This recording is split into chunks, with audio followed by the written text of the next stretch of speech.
नमस्कार विद्यार्थी मित्रांनो, सर्वांचे स्वागत आहे आपल्या यूट्यूब चॅनल स्पर्धा परीक्षा मार्गदर्शकवर।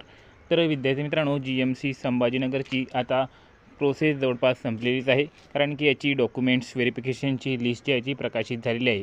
फायनल निवड कोणाकोणाची झालेली आहे, तर याची यादी जी आहे ती प्रकाशित झालेली आहे। तर हा जो आहे तो PDF आहे। या PDF मध्ये सर्व काही माहिती दिलेली आहे की डॉक्युमेंट्स व्हेरिफिकेशनची प्रोसेस कशी कशी होणार आहे, तुम्हाला कुठे जायचे आहे डॉक्युमेंट्स व्हेरिफिकेशनसाठी, आणि तुम्हाला काय काय सोबत न्यायचे आहे, त्यानंतर तुम्हाला कोणत्या चुका करायच्या नाही आहे, सर्व काही माहिती यामध्ये दिलेली आहे।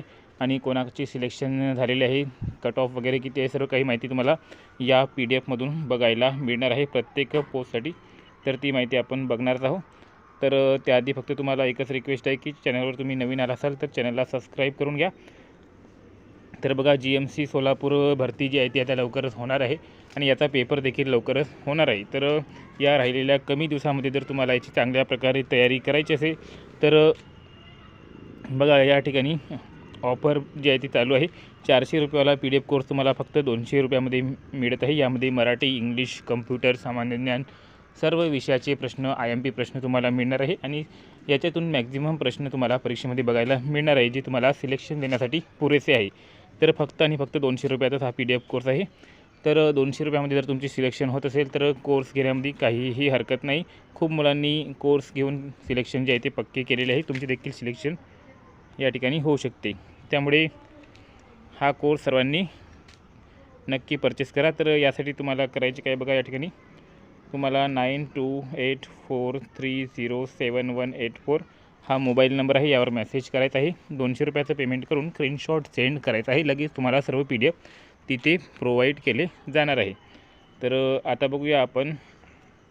तर बघा, या ठिकाणी कागदपत्र पडताळणी प्रक्रियेबद्दल सूचना दिलेल्या आहे, सर्वसाधारण सूचना, नंतर प्रक्रियेचा आराखडा, नमुनासुद्धा दिलेला आहे या ठिकाणी, नंतर पदनिहाय निवड यादीसुद्धा या ठिकाणी जारी करण्यात आलेली आहे। तर पॉईंटनुसार दिलेलं आहे, तुम्ही या ठिकाणी बघू शकता। तर या ठिकाणी बघा, इन्स्ट्रक्शन काय दिलेलं आहे, सर्व उमेदवारांनी वेळापत्रकानुसार उपस्थित राहणे बंधनकारक आहे। तर प्रत्येक उमेदवारांना या ठिकाणी जे वेळापत्रक दिलेलं आहे त्यानुसार इथे उपस्थित राहायचे आहे। ते वेळापत्रक जे आहे ते या खालील पेजवर दिलेले आहे, ते आपण बघून घेऊया। दिलेल्या वेळापत्रकाच्या व्यतिरिक्त उमेदवारांनी मूळ प्रमाणपत्राची तपासणी केली जाणार नाही। त्या वेळापत्रकानुसार जर तुम्ही गेले नाही तर तुम्ही तिथून बाद होऊ शकता डॉक्युमेंट्स व्हेरिफिकेशनच्या प्रोसेसमधून। नंतर उमेदवारांनी कागदपत्रे पडताळणी नमुन्याची छायांकित प्रत काढून वैयक्तिक माहिती भरून मूळ प्रमाणपत्राची छायांकित प्रत स्वाक्षरित करून नमुन्यानुसार क्रमानुसार लावायचे आहे। बघा, तुम्हाला जे काही प्रमाणपत्र दिले आहे ते सर्व झेरॉक्स वगैरे काढून स्वतःची स्वाक्षरी करून नाव लिहून आणि सेल्फ अटेस्टेड करून तुम्हाला ते बंच तयार करून न्यायचं आहे, ज्या प्रकारे क्रम आहे त्यानुसार। बघा, या ठिकाणी सूचना देखील दिलेल्या आहे।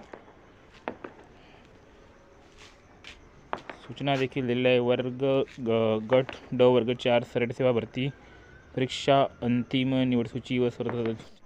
तर बघा विद्यार्थी मित्रांनो, या ठिकाणी चतुर्थ श्रेणी कर्मचारी व समकक्ष पदांसाठी कागदपत्र पडताळणीची तारीख दिलेली आहे, 19 जानेवारीला राहणार आहे, सकाळी 10 ते 1 वाजेपर्यंत। आणि स्थळ देखील दिलेलं आहे, शासकीय वैद्यकीय महाविद्यालय, 3रा माळा। त्यानंतर आयासाठी बघा, या ठिकाणी सेम तारीख आहे, 2 ते 5 हा टाईम दिलेला आहे। चतुर्थ श्रेणी कर्मचाऱ्यासाठी बघा 20 तारीख आहे।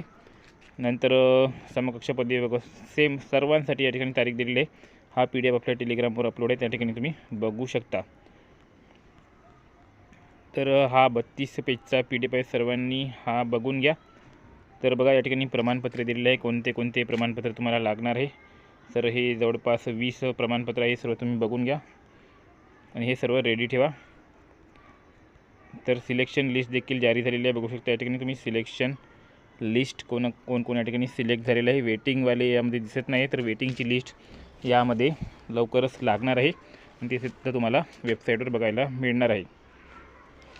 तर मॅक्झिमम मुलं बघा या ठिकाणी दुसऱ्या कोणत्या ना कोणत्या एक्झाममध्ये सिलेक्ट झालेले आहे, तर त्यांनी या ठिकाणी जॉईन न होता दुसऱ्यांना चान्स देणे अतिशय गरजेचे आहे, कारण की जर ते डॉक्युमेंट्स व्हेरिफिकेशनमध्ये गेले नाही तर दुसऱ्या वेटिंगवाल्यांना देखील चान्स मिळणार आहे।